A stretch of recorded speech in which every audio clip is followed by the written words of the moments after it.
Hey everybody, Morgana Galaxia here. Welcome back to my channel. So glad you're with me on this fine day. I'm going to be reading today on a handful of scumbags, shall we say. Some of the most disgusting, stomach-turning people that we have to deal with in our government. And those people that I'm going to be reading today, I'm going to start with Giuliani, and then Jim Jordan, and then we'll get to Matt Gaetz and Mark Meadows. Okay, so Mark Meadows is more of a, I don't know, maybe a closet scumbag. He just doesn't vomit out the mouth like Giuliani and Gaetz and Jim Jordan do, but you know, he part and parcel to this attempt to overturn the election. So, but anyways, we're going to start with Rudy Giuliani. Rudy Giuliani, boy, he's had quite a few years here. The last few years for him have been quite something. So from, you know, proudly being the president's lawyer and, you know, being involved in that whole Ukraine quid pro quo fiasco, you know, being Trump's sort of shadow, I wouldn't say Secretary of State, but shadow sort of state work, right? Dealing with Ukraine, and then making the tour of all the courthouses, espousing these election lies. Oh, there's fraud, voter fraud, voter fraud. Couldn't prove anything. Case after case after case, tossed out of court. Tossed out of court, tossed out of court. He didn't have the goods. Just kind of working with Sidney Powell and these other wackadoodle people. It seems like he's kind of lost his mind, right? Seems like he's kind of lost his mind. Reports are that he's drinking heavily. Anyways, there's a lot there for us to talk about Rudy Giuliani, and I'm sure you all know it, but let's get into Rudy Giuliani. Okay, so what's going on with him now? He's still facing these lawsuits with Dominion and that other voting machine company because he was, you know, lying about their voting machines switching votes from Trump to Biden, right? Complete garbage, but they're suing him for millions, and he doesn't have that kind of money. His creepy asshole son tried to run for office. Fortunately, he got denied. But yeah, it's like he's trying to lie low. But yeah, they're bringing him in for questioning, right? So the January 6th committee's questioning him. He's probably going to be called to testify during the live hearings that are going to start next month. And yeah, he's just in trouble, you guys. He was one of the ones planting these crazy ideas in Trump's head, you know, just getting this whole insurrection thing and overturning the election and the voter fraud, the whole kit and caboodle. He was just central to that. So, you know, what's his future looking like? You know, is he just gonna maybe show up, testify, go home, and that's it for him? He's just gonna have to do the best he can the rest of his life to make a living? You know, now that his reputation's kind of in tatters? Or, you know, will he be indicted? Now, what is Giuliani's future looking like? What's in store for Rudy Giuliani? Rudy Giuliani, what is in store for you? That is one crazy cat. Rudy Giuliani. Okay. Let's put on the glasses and bring you down for a quick look-see here. Rudy, what's going on with you? Make sure you can see these. Just a little altered, let's call it a half a Celtic cross here. Oof. Okay. So we're starting off here. Here, I'll just bring you back up. Okay, so for Rudy, we're starting off here with the Ten of Wands, okay? So he is really under some pressure right now, carrying a lot of different kind of burdens. Like I said, there's a Dominion lawsuits. There's a January 6th testimony. They're, possibly being indicted for incitement of an insurrection. And, who knows what else I'm just forgetting off the top of my head. But this guy is carrying a lot of burdens. A lot of burdens. They're weighing heavy on him. He's having trouble carrying that load. And yeah, it's just pressure. Okay, pressure. And, he's feeling unsteady. He doesn't know if he can handle this all. Other people are looking at him like, oh my God, he's going to drop something, right? So he's really feeling just really weighed down, really overwhelmed with all the different kind of burdens that really he loaded on his own back, right? He did this to himself. His challenge with the world is,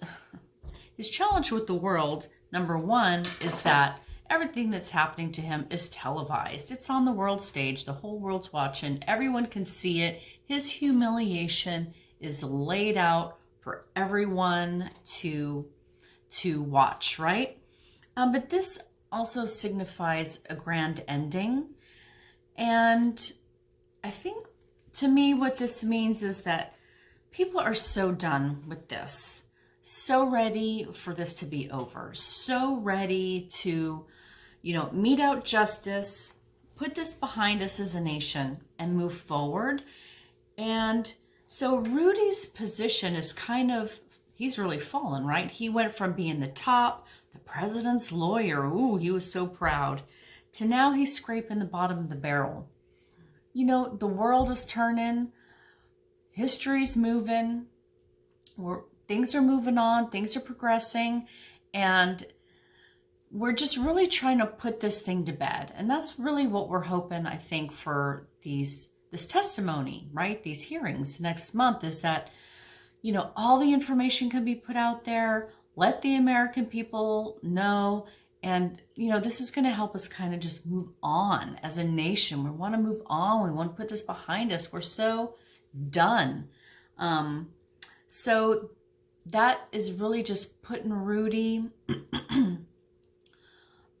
he's going from being in the forefront of the news, the forefront of power, the forefront of what's going on, to, being yesterday's news. Now, he's not yesterday's news yet, but this is what we're all trying to accomplish, right? So the ending of a grand cycle, his time is over. His time is over, and this is his challenge, that we just kind of want to put this thing to bed. We want him to get his just desserts. There's a lot of people that want to see him in jail or want to see him retire. Just get off the international scene, dude. Leave the public sphere. You're disgraced. You're a disgrace. Just get out of here, right? So we want to move on. This is a challenge to him that he doesn't have, the position and the power that he used to. And and everyone is watching his fall. And it's pretty sad. Pretty sad. So that's his challenge. What's in the sky above him? So inevitably, he's going to have to face being in bed with Trump, that he was Trump's lackey. He was his right-hand man. He was his lawyer, coming up with all these crazy ideas and pushing the conspiracy theories, pushing the lies, right? Just really taking the reins on what Trump was trying to do and really being at the forefront of that work. So he was in bed with Trump. Him and Trump were thick as thieves, right? And that is ultimately what's going to take him down.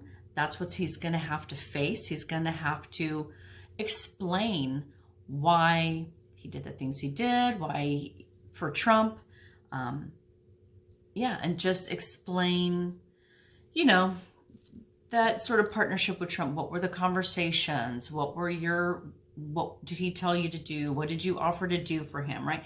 The connections of that relationship there are what's really going to be looked at, especially in the committee hearings and in the testimony next month. So what were his ties to Trump? they were seedy and a little too close, you know, just a little too, just in bed together, so to speak. All right, what's underneath the reading? Foundational to it, we have the Queen of Pentacles. Queen of Pentacles. So what's foundational to this is, so, you know, the Queen, in this particular instance, I believe we're going to read her upside down here. What's foundational to this is greed, a desire for money, a desire for power, a desire for prestige. Just this, you know, not caring about the country, not caring about truth or justice, not caring about his past as a, I don't know, he was in the New York AG's office. I don't forget exactly what his role is. Was he the Attorney General? I mean, he has this history that, you know, anybody else would be proud of. Threw it all away for power, greed, money, influence, etc. And that is sort of foundational to this. This is why, one of the motivations as to why he did what he did. In the past, we have the Queen of Cups, another queen. Queen of Cups. So I don't know why, but the person coming into my mind here is Sidney Powell. And I think the reason is because of the cups. It has to do with emotion or ideology. And they really were working together in the past to sort of accomplish the things that they were trying to accomplish. You know, she was on the court roadshow with him, espousing those lies, throwing out those wackadoodle conspiracies. So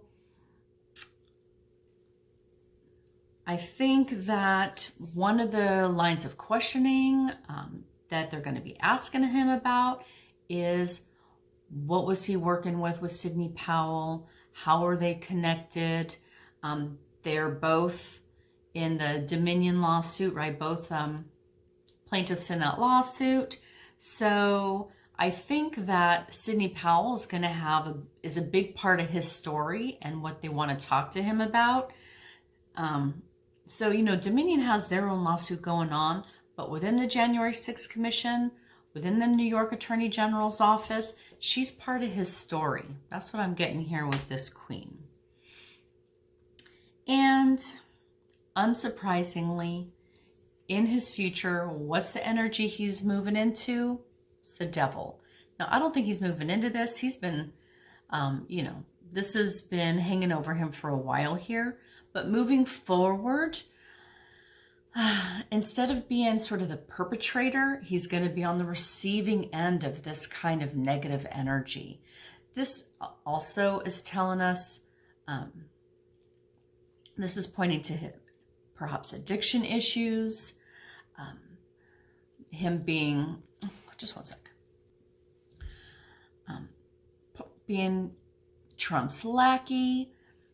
I don't want to use the word enslaved here, but in a way, he's been co-opted. He's been hoodwinked, right? He's been brainwashed himself, even though he, perpetrated all these lies and so forth and so on. He's, I think, just so weak-minded that, he was co-opted. He was brainwashed to be a part of this whole thing. He's a stooge. And this is that sort of Trump energy that's been over him, that's been controlling him, that's been undermining him, destroying his reputation, and the rest of his life. It's pretty much going to be shot, right? Because he danced with the devil. He danced with the devil, and he's going to be paying the price, and that is what is in Rudy Giuliani's future. So I'm going to leave that there for Rudy. And let's move on to Matt Gaetz. My God, he is so gross. So gross. Okay, so the thing with Matt Gaetz is, aside from the roadshow that him and Marjorie Taylor Greene were on, continuing to espouse these false voter fraud lies, and, trying to overturn the election, But then he's still dealing with that whole pedophilia trafficking thing, right? And why is this not bringing him down? You know, even 10 years ago, he might have been pressured to resign in disgrace. But these days, there are no limits to what Republicans are willing to accept. So even though he's completely disgraced, completely disgusting, you know, they're going to support him. They're going to support him. The GOP are going to continue to have his back and let him do his thing. But he's just, oh, every time he opens his mouth, it's just vicious. And he's one of those people that, you know, there are people out there who think that if they overtalk you, right? If they don't let you get a word in edgewise and they just run their mouth over you and dominate, they think they won. You know, they won that argument. They won that discussion. And it's just not true. But he is one of those kind of people. And that was in evidence when God, who was he questioning? It was the Secretary of Defense was, you know, having hearings at Congress, right? And I was watching Gaetz question him. So completely disrespectful. Wouldn't let the man answer a question, just running all over him verbally. And, you know, he thought that he thought he got the upper hand there, and it was just so pathetic and disturbing.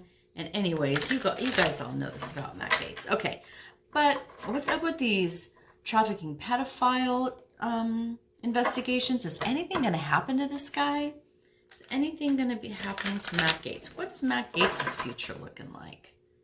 Come on, show us Matt Gaetz. Matt Gaetz. I'm going to do a little bit shorter spread on Matt, so I won't bring you down for that. Matt Gaetz. What's up with you?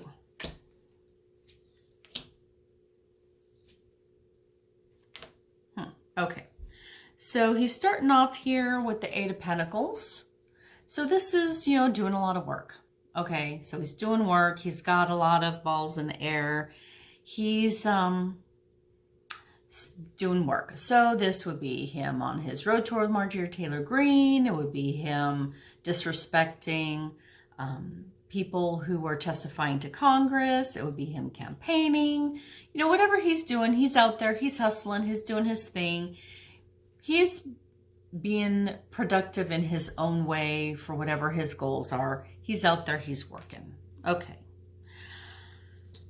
I'm also just getting the sense now that because he's been so productive, he's been dropping little crumbs, dropping little pieces of evidence, dropping little telltale signs. I think he's been maybe a little messy and leaving breadcrumbs to be found. That's the kind of sense that I'm getting here. He's so productive. He's doing all this stuff. He's doing all this stuff.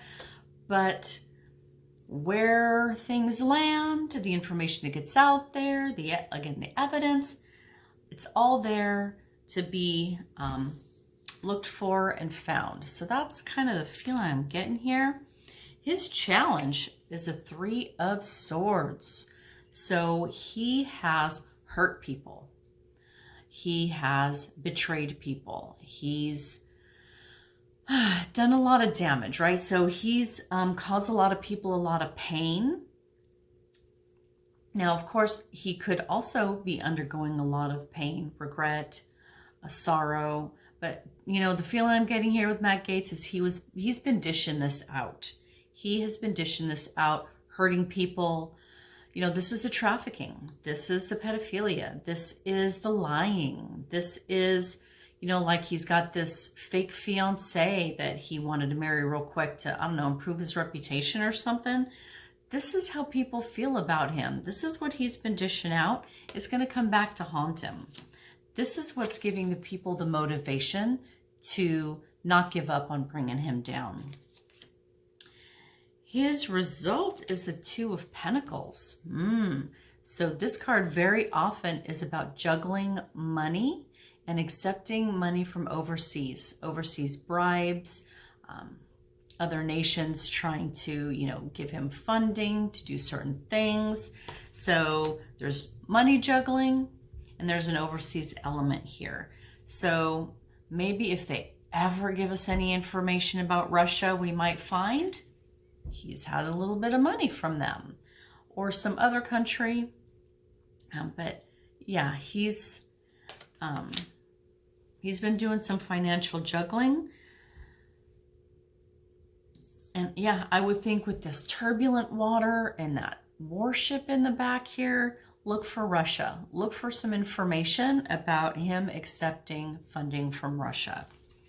All right, so that's kind of where I'm going with Gaetz. I think he's just hurting too many people and he's compromised. And at some point, hopefully, it'll bring him down.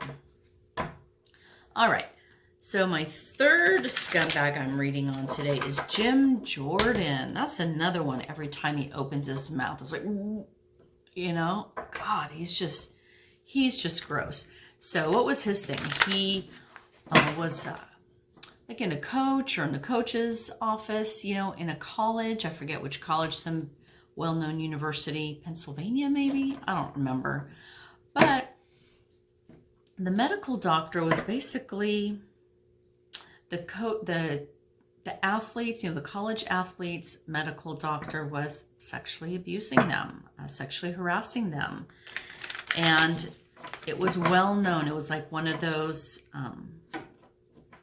secrets that everybody knows, right? An open secret. So he knew it.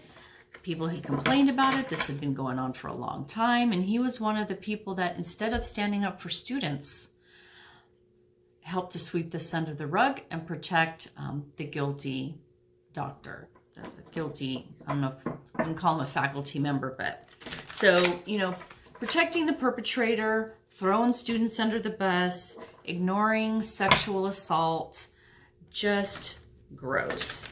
And yeah, and that's who his state thought, hey, let's vote him in. We want him representing us. I just don't understand voters, right? So Jim Jordan. In on all the conspiracies, in on overturning the election, in on voter fraud, the whole shebang. What is going on with Jordan? What is going on with Jim Jordan? What is his future looking like? Okie dokie.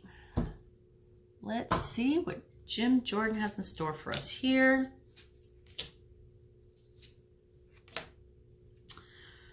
Okay, well, he's starting off here as the King of Wands. King of Wands. So I feel like this is him in his seat. And, he's feeling powerful. He's feeling strong. He's got a lot of will, a lot of fire in him. And, he's one of the ones that scream all the time, right? Every time he opens his mouth, he's screaming. He's yelling in hearings and committees. He's always yelling and screaming. I mean, it's just like enough to give you a headache. He's just got that kind of fire in him. And he's feeling good in his seat of power. A little cocky, I would say. His challenge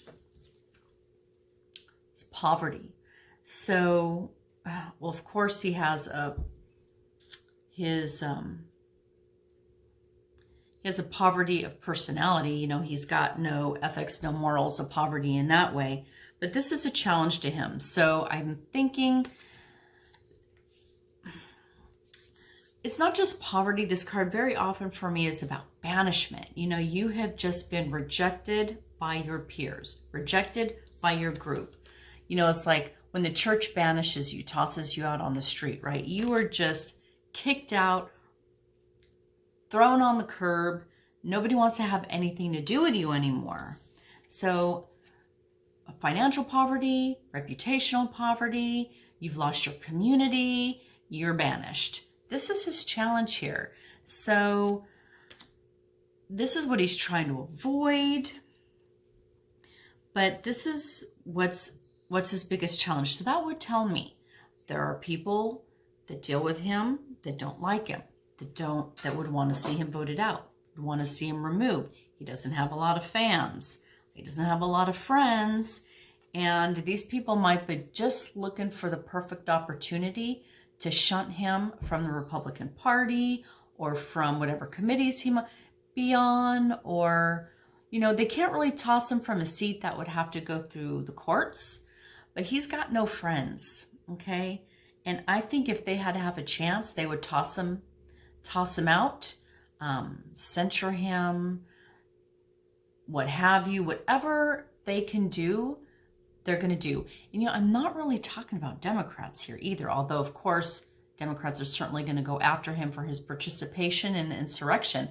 I'm getting the sense of other GOP. Now, this isn't something I've really heard, that he's not well-liked or, whatever. But the sense I'm getting with this card is within the GOP, they'd love to see the back of him.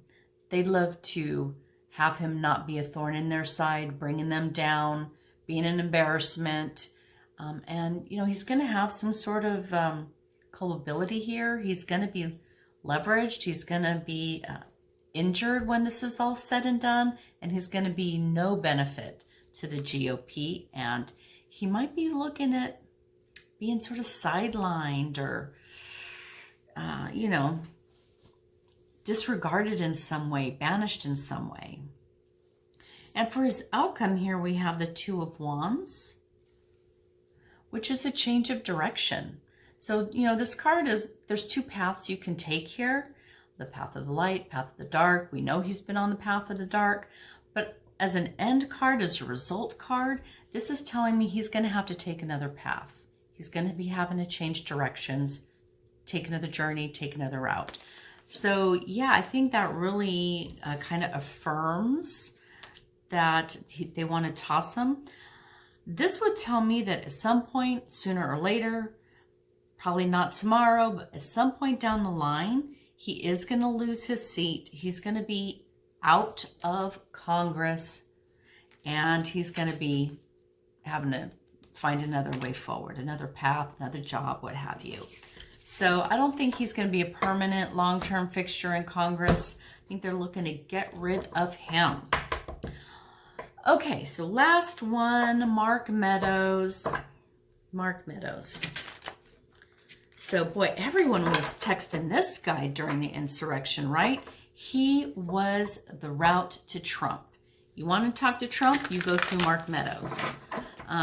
He was not, let's just say, unknowing. He wasn't some sort of witless patsy. This guy was right in the thick of it. He was Trump's gatekeeper.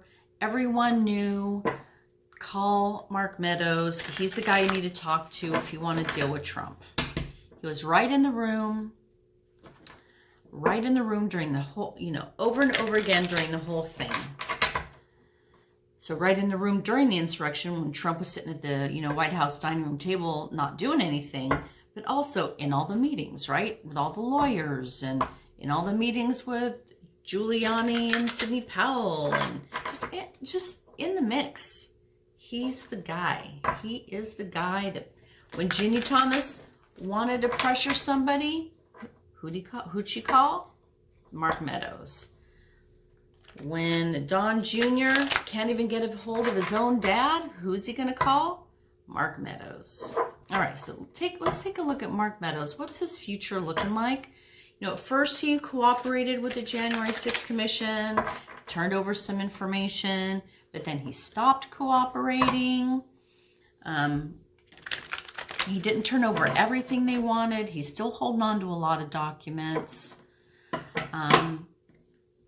They ended up subpoenaing him. He ignored it. Now he's got a contempt charge against him. He don't care because, these people don't care about the rule of law. All right, Mark Meadows. What's his future looking like? All right, let's see. Mark Meadows. Interesting. Huh. So, similar to Rudy, but a little different ending here. So, he's starting off with 10 of Wands. Same thing. This guy's carrying a lot of burdens, right? He said a lot of lies. He knows a lot. He's got a lot of documents. He knows what happened. They're questioning him. They want to know. They want his information. They want his text messages.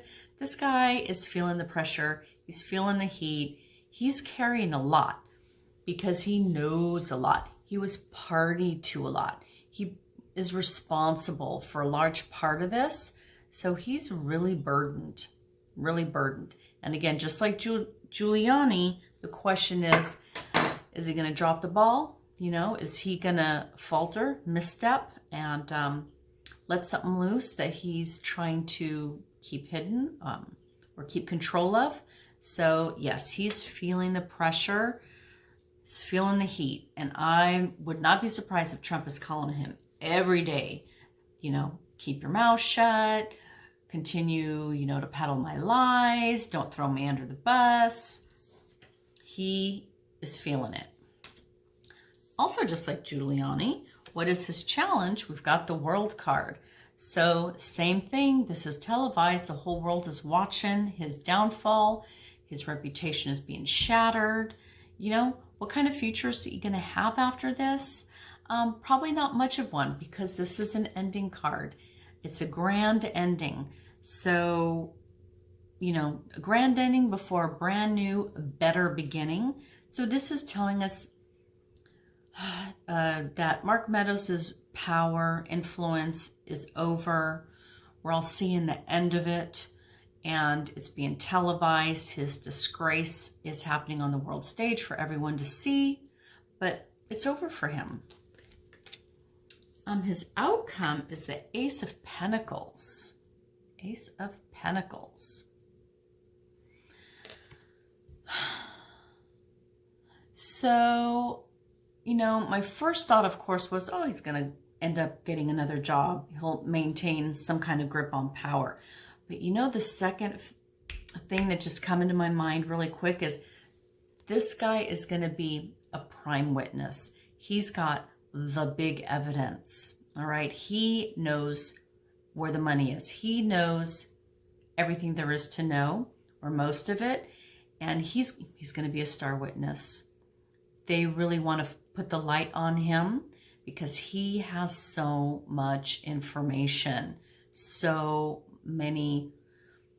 By resources here, that would be the text messages and the documents and just, you know, the information that he has from all the meetings and all the conversations he's had with people. He just has a wealth of information that they're going to want to know. So they're going to put him on the spotlight. He's going to have to be providing that, showing that to the committee or whoever else is going to be looking for it. So he's going to have the spotlight on him. You know, this is also being in the spotlight. That's part of his challenge for sure. But yeah, I'm thinking, and you know, a lot of times these coins are votes for me. So there definitely is going to be something about voter suppression, voter fraud, probably the voter fraud, trying to, you know, overturn the election. That's going to be a big part of what they want to know from him. He's a ringleader here. He was carrying that banner, right? Carrying that banner along with Trump. So, yeah, I think he's going to be one of the prime witnesses that they're really going to want to talk to. So, I'm going to leave that there for Mark Meadows and leave it there for today's reading. I really want to thank you for joining me. I hope you enjoyed it. Come back again, and I will see you guys next week. All right? Take care, everybody. Bye.